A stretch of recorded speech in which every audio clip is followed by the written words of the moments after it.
¿Cómo le va, doña Eva Celina Baranov?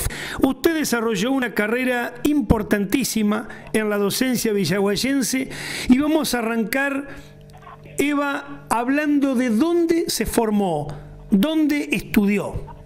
Mira, yo realmente vivía en Vergara, en un campo de mis padres.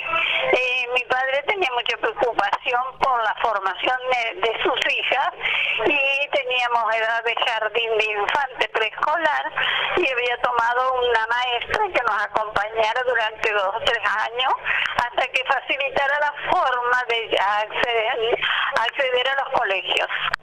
Entonces luego se trasladó la familia a Clara, mi papá tenía una propiedad allí y empezamos la escuela desde primer grado, la escuela de Clara. Y estuvimos 2 años o 3 y compró casa en Villaguay y continué mis estudios con mi hermana en el colegio Mitre, en la escuela Bartolomé de Mitre. Exacto. Bueno, ¿cuántos años trabajó en la labor docente? Mirá, que aproximadamente 40 años, aunque no lo puedas creer. Entré en el colegio de las hermanas por una circunstancia inesperada. Una chica se iba le habían ofrecido licencia o suplencia en otra parte y consideró oportuno decirle a mi papá que había la vacante y que me había invitado, había hablado en el colegio que tenía a alguien que podía cubrir, y las hermanas franciscanas de Gante, la que habló con ella, le dijo que no sea faltadora. Y entré en el 19 de abril del 60, recibida a fines del 59. Qué lindo. Y trabajé allí dentro hasta el 2004. No vayas a creer que estoy divagando. Tomé primero grados, llegué a un 3er grado con más de 40 alumnas. Allí estaban casi todas niñas, porque ese colegio fue fundado, como ya conoce toda la comunidad villaguayense, para contener niñas, solamente niñas. Claro. Y bueno, y allí empecé yo con ese grupo de niñas, que no eran solo 40, eran algo más, y bueno, chicas del hogar, porque era para niñas del hogar internado, y chicas de afuera, que iban, o pupilas, porque para venir a los colegios a Villaguay, en ese tiempo todo no había asfalto, todo era tremendos pantanos. Claro. Y bueno, y así empecé a caminar ahí dentro con un montón de personas de hábito negro, que yo las veía solo de lejos cuando pasaba al Colegio Nacional, era lo que más conocía de ellas. Y empezó a caminar mi vida y pasar los años. No sé qué más podés interrogarme para que continúe narrando. ¿Cómo era la realidad educativa de aquellos tiempos? Y mira, era de mucho compromiso, porque yo entro y solamente había una señora más de guardapolvo blanco y después era yo. Entonces ella tenía primero superior, porque había primer grado, primero superior, segundo y tercero, normalmente hasta sexto, sin séptimo.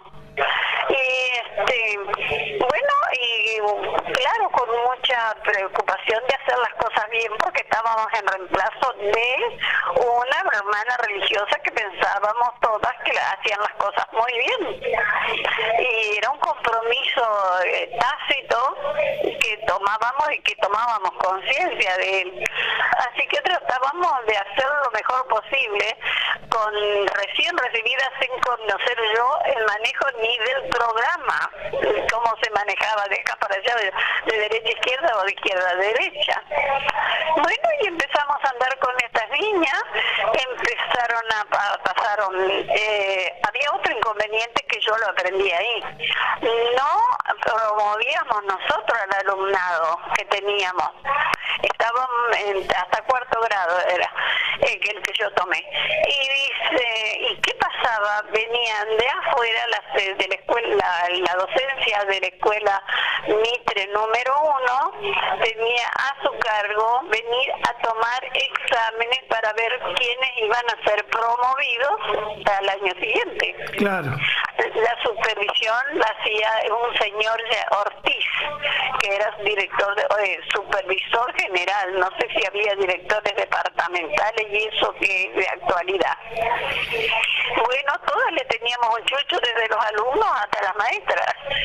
Claro. Y bueno, tomaban examen las chicas con la mejor buena voluntad porque representaba una carga para ellos esto. Sí, sí, sí. Y era estaban de primero a sexto grado, ya había, así que venían 3 maestros por aula, maestra, y se tomaba como mesa de examen de secundaria. Vita, ¿cómo era tratada la figura de la maestra en aquellos tiempos? Quiero creer que tenía otros parámetros de lo que es ahora. ¿Cómo qué? Decís vos, parámetros referentes a... porque la maestra era una segunda madre. A la maestra no se le contestaba, a la maestra se la trataba con una delicadeza y con una dulzura propia de ser una segunda madre. Sí, estás en la justa. Había quien hasta nos decían abuela, claro, porque estaban viviendo con la abuela, vos tal cosa. Y bueno, las hermanas también tenían un muy buen trato, se cuidaba mucho el vocabulario, no se permitían palabras, ni las más sencillas y humildes de hoy día, no se permitían, eran groseras.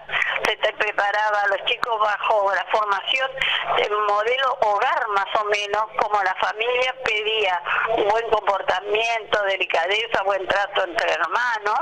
Bueno, y convivíamos así, un ritmo de medio más que familiar, porque teníamos que ser ejemplo de familia por un detalle que vas a comprender en este momento. Ellas tenían el hogar de niñas que habían venido por grandes dificultades del grupo familiar en que vivían. Claro. Entonces había que lograr que esas chicas vieran, comprendieran y aprendieran lo que era el trato de personas viviendo en común. Exactamente. Y compartían el hogar y comían, dormían, y todo era a través del esfuerzo de las hermanas muchas veces, porque hacían con su dinero de docente un milagro, porque había en ese momento que yo entré, había casi 12 o 13 hermanas, y de a poco pasaron los años y se fueron desgranando, así como creció la escuela dejaron de venir a no sé cuántos años de que yo estaba ahí, no tantos, cambió la forma, no venían ya más a tomar los exámenes, nosotros preparábamos las evaluaciones y hacíamos, porque se creó o estaba y no era muy ocupada Dirección de Enseñanza Privada en Paraná. Claro. Entonces, a partir de ahí, nosotros tuvimos cierta cambios de forma. Nosotros íbamos creciendo en gente de guardapolvo y se achicaba las hermanas con hábitos. Un día nos dimos cuenta que habían cambiado hasta ellas porque entraron a tener hábitos a media pierna cuando usaban hábitos hasta el suelo. Ah, mire usted. Y así mismo, las chicas del internado, que cuando yo llegué llevaban un uniforme bastante desagradable, agradable a la vista porque era un color bastante feo, un gris oscuro. Cambiaron también su vestuario para salir a la calle, de particular, en grupos, pero con otros, como chicas comunes, no había diferencia. Claro. Y Evita, ¿cuánta colaboración en el proceso educativo había de parte de las familias? Mira, había padres que muy preocupados porque entraran ahí, porque la dificultad que te dije de la colonia hacia venir todos los días a la ciudad. Dentro del colegio también las hermanas se preocupaban porque tuvieran una enfermera que las acompañara, que vivía ahí, que era una hermana, que tuvieran una maestra que les ayudara, que de un tiempo fue hermana, pero se fueron acabando las hermanas, yendo para sustentar colegios que faltaban cabezas de monjas. Entonces allí había maestras monjas que le ayudaban al internado a hacer las tareas por la tarde o por el turno opuesto. Bueno, y la vida hizo que esas también tuvieran que trasladarse, porque tenían muchos colegios en Entre Ríos y de Liria, de Buenos Aires hacia arriba, no para el sur, claro, en el mapa, ¿no? Y tenían muchos colegios, mira, de 80 y algo, pero con distintas características. Muchos eran escuelas hogar, escuelas granja, escuelas, y claro, y tenían que ir a cubrir espacios.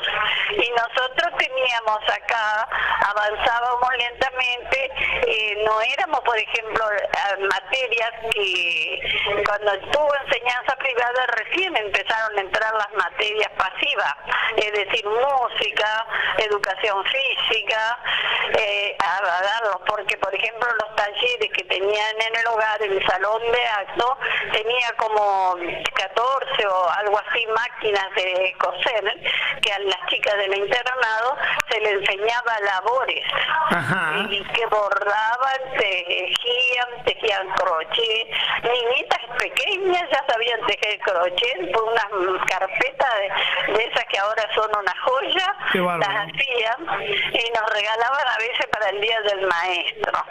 Y después empezó a llamarse manualidades y después fue artes plásticas y de aquello pasó a la historia.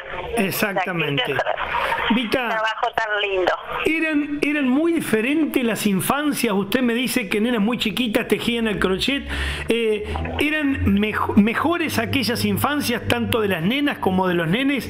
Vio que ahora están muy tecnológicamente pegados o al teléfono, o a la computadora, o a la tablet. Antes se jugaba más en el patio, se vivían las cosas de otra manera, ¿verdad?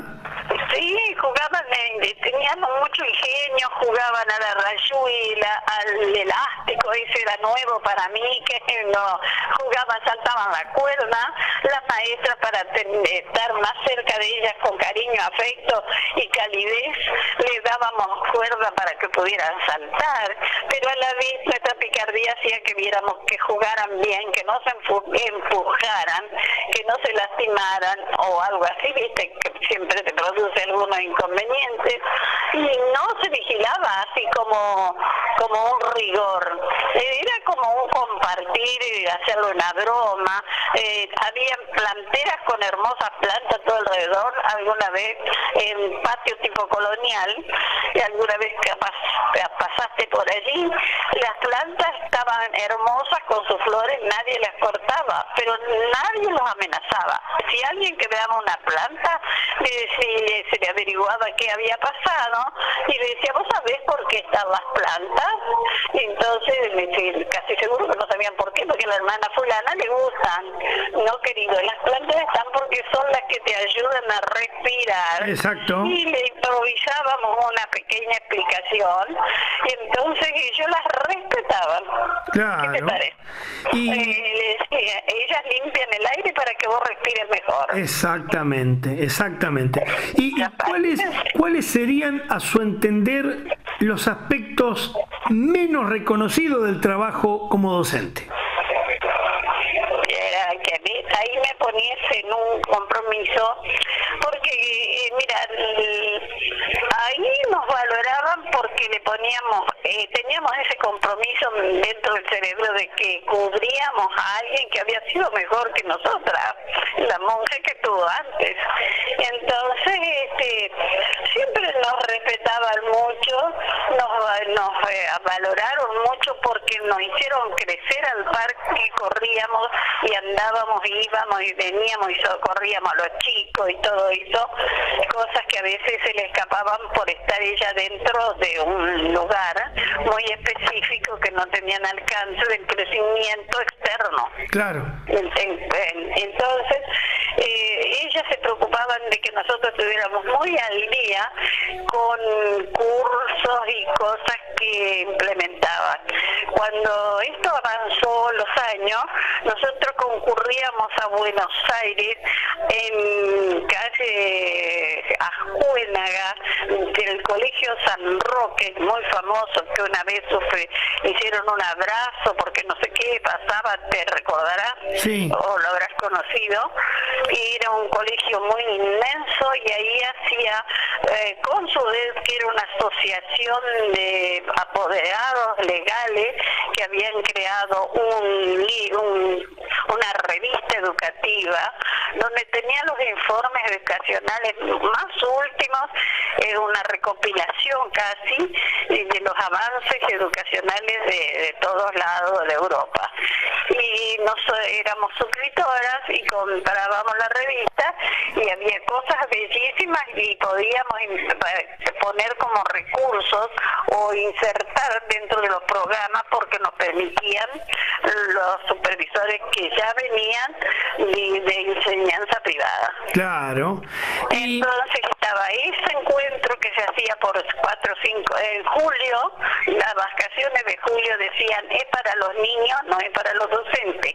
Y íbamos delegadas, yo todavía no recuerdo si ya era directora, 3 o 4 que habitaban un departamento que tenían las hermanas en Buenos Aires, que ahí cerquita de esto, porque prácticamente creo que es cerca de 11 este colegio, ¿no?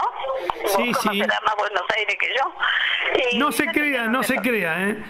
Ah, bueno, no, yo iba específicamente por ella y después me buscaba mi hermana que vivía allá y me iba a la casa de mi hermana, me quedaba 2 o 3 días, después me venía. Bueno, y también hacían unos encuentros en mayo, generalmente 3 días o de 3 o 4 personas nomás de cada colegio. En todas estas reuniones venían de Chile, también delegados porque tenían 2 colegios allá y nos conectábamos con toda esta gente.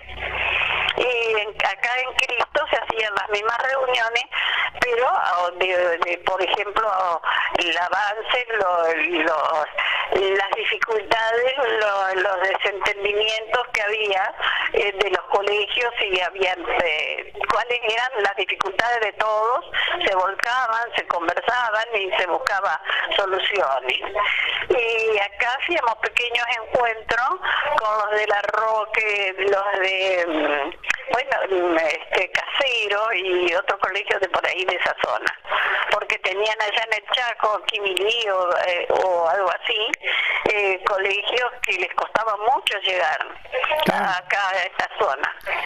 Bueno, y ellas mantenían siempre esto, y si no venían, cuando los cambios en matemáticas, que te acuerdas, matemática moderna y la otra matemática que empezaron a aplicar, venían unas chicas de las profesoras más destacadas de ahí del Cristo Redentor, que ya estaban todas al día con eso, y hacíamos reuniones de todo el personal en horas extras o día sábado y domingo, y nos poníamos al día con respecto a la interpretación de los programas que siempre llegaron fuera de tiempo, llegaban por ahí por julio, cuando vos ya habías desarrollado la mayor parte de tu programa anterior. Vita, ¿cuándo empezaron a tener alumnos varones? Mira, cuando yo llegué ya había alumnos varones, porque sé que en un jardín de infante que se fundó en el año 1934, el de acá creo que si no es el primero de la zona, es el segundo o tercero, porque era Chajarí creo que el primero que se fundó. Y desde ahí ya en esos jardines llevaban pequeños niños de 4 años o 5, todo medio mezcladito, no se respetaba una edad precisa. Pero había una monjita que marchaba como una pata con todos sus patitos, un mundo de niños tenía, y después ya empezó a haber jardín de infante de 5, porque el de 4 fue después. Y entraban ya varoncitos, pero no les permitían entrar en número exagerado, hasta 8. Yo el primer grupo que tuve, no tengo presente si había un varón o 2 o 3. Y en las aulas había más o menos 8. Cuando avanzó la educación, ya para el 80 y pico, teníamos mitad y mitad. Claro, claro. ¿Y qué es lo que más extraña de la actividad docente, de haber dejado la docencia? Mire, yo desempeñé varias funciones allí, terminé como directora, me jubilé en el 95 y resulta que a la hermana le pareció que yo aún estaba muy útil y quiso que yo fuera la representante legal del colegio, porque ya tenía pura gente de afuera, todo docente laico, y no tenía monjas, porque se iban acabando las vocaciones y no podían reponer nada de hermanas religiosas. Claro. Y entonces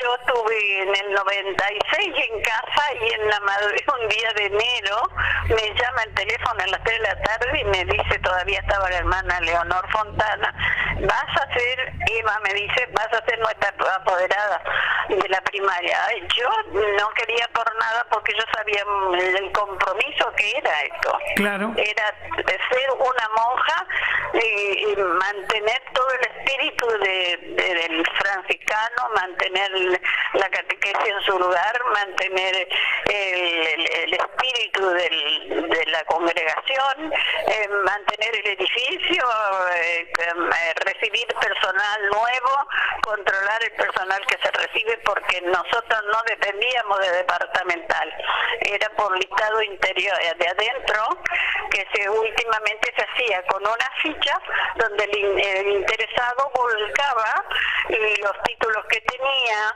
y lo que requería la ficha. Claro, claro. Para no hacerle una interrogación tipo poco lógico, ¿viste? Entonces, lo que yo más recuerdo es las compañeras, lo que pasábamos bien para estas épocas, preparábamos entre números sorpresa, más bien en tipo cómico, tipo el Chavo, así, y lo hacíamos todo a escondida. Y veníamos afuera de hora cuando los chicos ya se estaban yendo y las maestras no estaban, y mira, más nos divertíamos en los preparativos y en los cambios de texto, claro, de las comedias, y después cuando era el día invitábamos por tarjeta a las hermanas y a las maestras también, porque no sabían en qué andábamos, y resulta que pasábamos lindísimo, nos divertían, no podían creer lo que hacíamos, porque éramos insólitas en la creatividad. Había personas que mostraban sus habilidades de teatro que me las quería quitar caro precio a mí. Claro.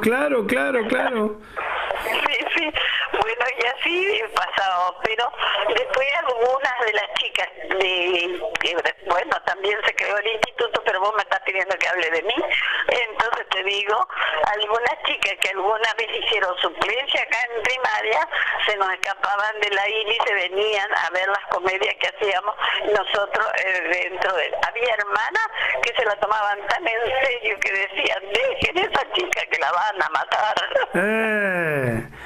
Claro, porque ellas no estaban acostumbradas así a ese tipo de bromas, qué sé yo, pero no eran bromas pesadas. Era, por ejemplo, a una le sacábamos los dientes como un serrucho del tamaño de esos de hacer doble, como cortan los árboles por ahí en Europa. Claro. Había que estirparle una muela que le dolía. Claro. Eva, entonces, usted como maestra dando clase, ¿cuánto tiempo estuvo? Y como directora, ¿cuánto tiempo estuvo en la Mariano Moreno?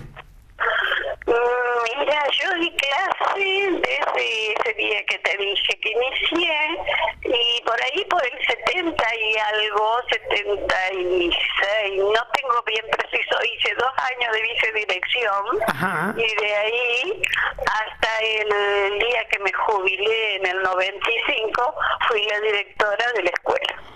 Y después se desempeñó hasta el 2004 como... Y ahí, representante legal de la congregación de Villaguay de Franciscanas de Gante. Claro. Esa era mi parte más triste, porque no me gustaba viajar, no me gustaban las reuniones en el arzobispado, porque tenían un salón que lo habían cerrado, era un patio que lo habían cerrado, que si el infierno es helado, eso era helado. Terrible, terrible. Terrible. Entonces, bueno, me acompañaba a veces una hermana que media mayor, que ya estaba medio jubilada, pero porque no conocía ni cómo se llegaba yo al obispado. Claro, claro. Y me trataba con toda la gente, con Monseñor Carli, que entre ellos, con muchos otros más, que el más conocido en este momento creo que debe ser Carli para la gente actual. Eva, le agradecemos muchísimo estos minutos y le deseamos un muy feliz día del maestro, así que un abrazo muy grande y cuídese y que ande de la mejor manera. Bueno, muchísimas gracias, y disculpa si alguna palabra no completa lo que vos aspirabas. Muchísimas gracias. Un abrazo grande. Gracias.